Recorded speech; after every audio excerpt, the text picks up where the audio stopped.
Евангелие от Марка, 3 глава, 13 стих прочитаю.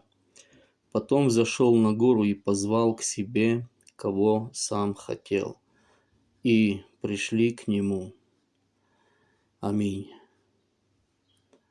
Иисус Христос, кого сам хочет, того зовет. И всякий человек, который сегодня слышит призыв Господа Иисуса Христа, это может быть через людей, через обстоятельства. Ты слышишь, может быть, об Иисусе Христе сегодня.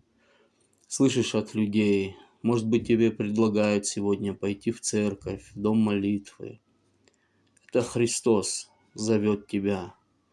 И очень важно отреагировать, как это сделали вот ученики Его. Пришли к Нему. Пускай Бог благословит и поможет каждому, кто слышит этот призыв Господа Иисуса Христа, кто слышит эту благую весть, чтобы все откликнулись и пришли к Нему.